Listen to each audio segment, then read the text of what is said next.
이번 영상에서는 이차함수의 최대값과 최소값을 구하는 방법에 대해 공부해 보겠습니다. 우리는 최대 최소를 구하는 과정을 설명할 수 있어야 하고 스스로 문제를 해결할 수 있어야 합니다. 일단 최대값과 최소값 앞에는 사실 y의라는 말이 생략되어 있다고 생각하셔야 하는데요. 좌표 평면상에서 y는 위아래를 관장하는 값이기 때문에 y의 최대값을 구하라고 하면 그래프상에서 가장 높을 때의 y값, 반대로 최소값은 가장 낮을 때의 y값을 찾아주셔야 합니다. 그리고 우리가 2차 함수를 이와 같이 완전 제곱식 형태로 바꿔서 꼭지점의 좌표를 구할 수가 있었죠. 이때 꼭지점의 좌표는 p, q였습니다. 그리고 중학교 수학 3에서 우리는 x값의 범위가 실수 전체일 때 2차 함수의 최대값과 최소값을 구하는 것에 대해서 공부했었는데요. a가 0보다 커서 이렇게 아래로 볼록한 그래프 형태일 때는 사실 지금 이 지면상의 이유 때문에 그래프를 길게 그리지 않았지만 사실 이게 끝도 없이 위로 올라가고 있는 겁니다. 왜냐하면 x값의 범위가 실수 전체이기 때문이죠. 그렇게 되기 때문에 이 그래프에서 가장 높은 곳이라는 것은 존재할 수 없습니다. 그래프가 계속 위로 올라가고 있기 때문이죠. 따라서 최대값은 없고 최소값은 존재합니다. 가장 낮을 때의 y값이 있기 때문이죠. x가 p일 때의 y값 q라고 볼 수 있습니다. 만약에 a가 0보다 작아서 이렇게 위로 볼록하다면 이번에는 가장 높은 곳은 존재합니다. 그래서 최대값을 q라고 볼 수 있고 최소값은 이 그래프가 계속 밑으로 내려가고 있는 구조이기 때문에 최소값은 없다라고 얘기해 주셔야 합니다. 이런 논리를 펼칠 수 있었던 것은 x값의 범위가 실수 전체였기 때문입니다. 그런데 이제 고등학교에 올라오게 되면 x값의 범위가 제한될 때에 대해서 공부를 하게 되는데요. 만약 x가 알파 이상 베타 이하의 범위로 제한되어 있다라고 생각해 보겠습니다. 그 경우에는 이와 같이 두 가지 케이스로 나눠볼 수 있는데요. 첫 번째, 꼭지점의 x좌표가 이와 같이 x의 범위에 포함되는 경우입니다. 일단 그래프에서 x값의 범위가 제한되어 있기 때문에 이 그래프를 다 읽는 것이 아니라 x가 알파 이상 베타 이하 범위에서만 x가 존재하기 때문에 그래프의 이 바깥 부분은 사실 존재하지 않는 것입니다. 그러니까 이렇게만 존재하게 되는 것이죠. 이렇게 되면 이 문제라면 가장 높은 곳은 x가 알파일 때의 y값, f 알파가 될 것이고 가장 낮을 때의 y값은 p일 때, x가 p일 때의 y값, f p 값이 되겠습니다. 이건 문제 상황마다 다를 수 있는데요. 결론적으로 우리가 사실 그래프를 그려보지 않더라도 꼭지점의 x좌표가 이렇게 x의 제한된 범위 안에 들어가 있으면 결국 이 세 값, 제가 지금 검정 색깔로 점을 찍고 있는 이 세 값 중에서 가장 큰 값이 최대값, 가장 작은 값이 최소값이라고 말할 수 있겠습니다. a가 0보다 작은 경우도 마찬가지겠죠. x의 범위가 이렇게 제한되어 있다고 하면 그래프는 이렇게까지, 자, 요 범위에서만 생각하면 되겠고, 그러면 그때는 가장 높을 때의 y값과 가장 낮을 때의 y값이 존재하게 될 겁니다. 그래서 그래프를 그려서 가장 높을 때와 가장 낮을 때를 찾아주셔도 되고 결국 이 세 값 중에서 가장 큰 값이 최대값, 가장 작은 값이 최소값 이렇게 비교하셔서 답을 찾아내셔도 됩니다. 그런데 사실 제가 추천드리고 싶은 것은 그래프를 그린 후에 꼭 만약에 아래로 볼록하다면 꼭지점의 x좌표에서 더 멀리 떨어져 있는 데서 최대값이 발생할 수밖에 없습니다. 따라서 꼭지점 x좌표에서 더 먼 쪽에서 이와 같이 최대값이 발생한다. 이렇게 기억해 주시면 좋겠습니다. 사실 기억하는 것보다 이해하는 게 더 중요하겠죠. 위로 볼록하다면 이번에는 최소값이 결국은 꼭지점의 x좌표에서 가장 멀리 떨어진 데에 있어야 그래프가 더 밑으로 내려갈 테니까 이곳에서 그 x좌표에서 결국 최소값이 이와 같이 이렇게 최소값이 발생하게 될 것이라는 것을 우리가 이 그래프를 통해 이해해 볼 수 있겠습니다. 자, 이제 범위가 아까는 꼭지점 x좌표가 x의 범위에 포함되어 있었지만 이제 꼭지점 x좌표가 x의 범위에 포함되지 않는 경우입니다. 즉, 이 p가 알파보다 작거나 또는 베타가 p보다 작은 경우겠죠. 그러니까 예를 들어서 그래프가 이렇게 있는데 x의 범위가 이렇게 제한되어 있으면 그래프를 다 보는 것이 아니라 이쪽 부분은 이렇게 잘리게 되겠죠. 알파에서 베타까지만 보게 될 테니까요. 이렇게 되면 결국 여기에서 가장 높을 때의 y값이 최대값, 가장 낮을 때의 y값이 최소값이 될 테니까 베타일 때의 값, f 베타가 최대값, f 알파가 최소값이 되겠습니다. 결국 이런 경우라면 이 두 값 중에서 큰 값이 최대값, 작은 값이 최소값이라고 말할 수 있겠습니다. 이것도 마찬가지겠죠. 이렇게 알파와 베타 사이에 p가 존재하지 않게 되면 가장 높을 때가 최대값, 가장 낮을 때가 최소값 이렇게 답을 구해주면 되겠습니다. 그리고 마지막으로 지금 이 경우와 비교를 해보면 여긴 등호가 들어가 있는데요.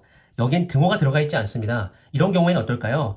만약에 꼭지점의 x좌표가 알파하고 베타 사이에 있을 때, 즉 그래프가 이렇게 있는데 x의 범위에 알파하고 베타가 포함되지 않기 때문에 여기 등호가 없기 때문에 그래프를 그리게 되면 여기 이렇게 구멍이 뚫리게 됩니다. 따라서 그래프가 이렇게 되는데요. 이렇게 되는데 가장 낮을 때의 y값, 즉 최소값 q는 있지만 가장 높을 때의 y값은 존재한다고 말할 수가 없습니다. 왜냐하면 x의 범위에 알파가 포함되어 있지 않기 때문이죠. 그렇기 때문에 f알파라고 말할 수가 없는 것입니다.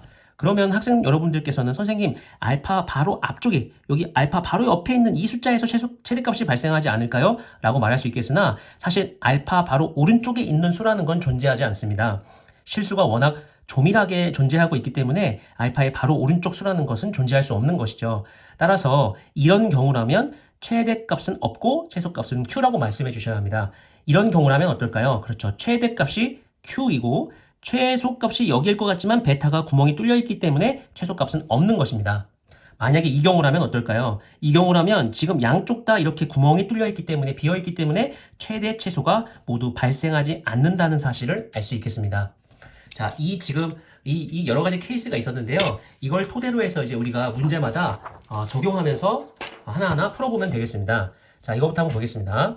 주어진 x범위에서 이차함수의 최대값과 최소값을 구하시오. 그러려면 일단 먼저 이 이차함수를 완전제곱식 형태로 바꿔서 꼭지점의 좌표를 구해주셔야 합니다.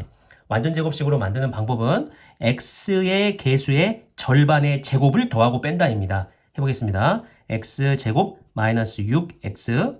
자, 이 마이너스 6의 절반, 마이너스 3이죠? 그 숫자의 절반의, 그러니까 이 수의 절반의 제곱을 더하고 뺍니다.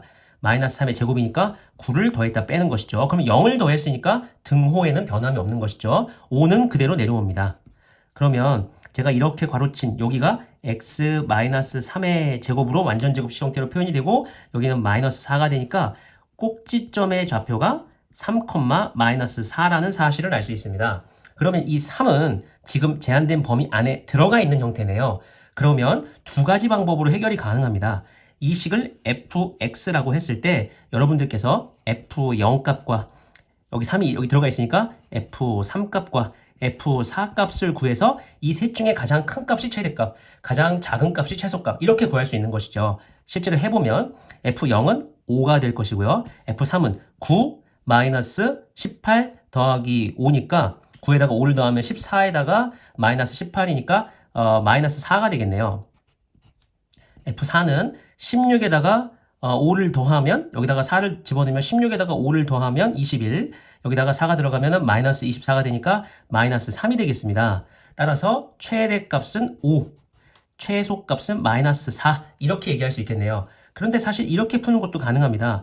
그래프를 그려서요. 대강의 개형을 그린 후에 꼭지점의 x좌표가 3이었고 x의 범위가 0부터 4까지이기 때문에 3이 여기 있으면 4는 3보다 바로 한 칸 뒤에 이렇게 있을 수 있겠죠. 그럼 0은 2, 1, 0 이 정도에 있을 겁니다. 그렇게 되면 그래프가 요렇게 범위의 제한이 이루어지겠죠. 그러면 그래프가 여기서부터 여기까지가 되기 때문에 결국 최대값은 f0 값 f0 값이라는 거 우리가 그래프를 통해서 확인할 수 있죠. 최소값은 f3 값, 꼭지점의 y좌표 값이라는 것을 알 수 있습니다. 그래서 이와 같이 최대값은 f0, 최소값은 f3 이렇게 똑같이 구할 수 있겠네요. 자, 이번에는 이 경우에 대해 살펴보겠습니다. 이렇게 앞에 x의 개수가 있는 경우에는 이 두 가지 항에 대해서 x제곱의 개수로 묶어주셔야 합니다. 그렇게 되면 마이너스 2로 묶어주면 x제곱 플러스 2x 플러스 5가 될 것이고 마이너스 2의 x제곱에 여기에서 이 숫자의 절반의 제곱을 괄호 안에서 더하고 빼줍니다.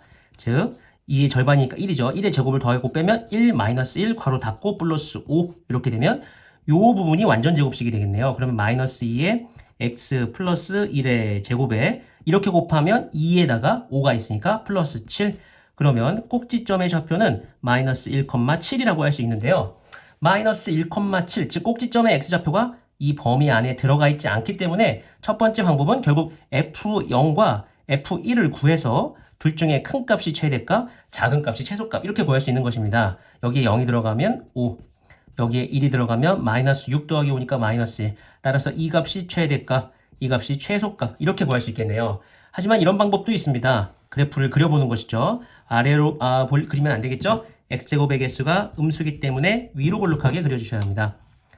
위로 볼록하게 그렸을 때 꼭지점의 x좌표가 마이너스 1인데요. x의 범위가 0부터 1이기 때문에 0이 여기 오른쪽 한 칸에 있으면 1은 여기 한 칸 뒤에 이런 식으로 있겠죠. 그럼 그래프가 이렇게 돼서 요 그래프를 얘기하는 거기 때문에 여기서 바로 최대값이 f0, 최소값이 f1 이렇게 그래프를 통해서도 확인이 가능하다는 사실을 알 수 있습니다.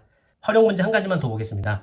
30m 철망으로 직사각형 모양의 정원을 가능한 한 넓게 만들려고 합니다. 이때 만들 수 있는 정원의 최대 넓이를 구하라는 것이죠. 철망의 두께는 고려하지 않는다는 것입니다.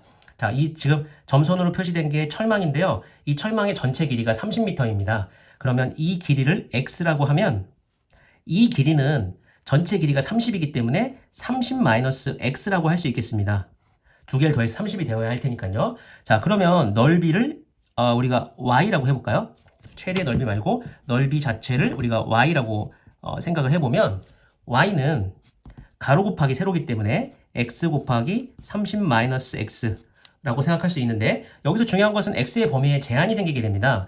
x는 30보다는 클 수 없겠죠. 왜냐하면 여기가 음수가 될 테니까요. 그리고 0보다는 커야 하기 때문에 x는 0보다 크고 30보다 작다라고 이렇게 얘기할 수가 있겠습니다. 이 범위에서 이 y값의 최대값을 구하면 되는 것이죠. 전개해주면 마이너스 x제곱 플러스 30x.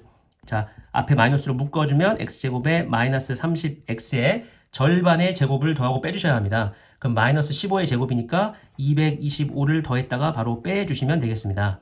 그러면 마이너스에 x 마이너스 15의 제곱에 플러스 225가 돼서 그래프를 그려보면 결국 이렇게 되겠네요. 그러면 정확하게 여기가 15이고 x가 0부터 30까지 해서 잘려 있는데 양쪽이 비어 있는 이러한 형태의 곡선이 될 것이기 때문에 최대값은 x가 15일 때의 y값 즉 225라고 답을 구해주시면 되겠습니다.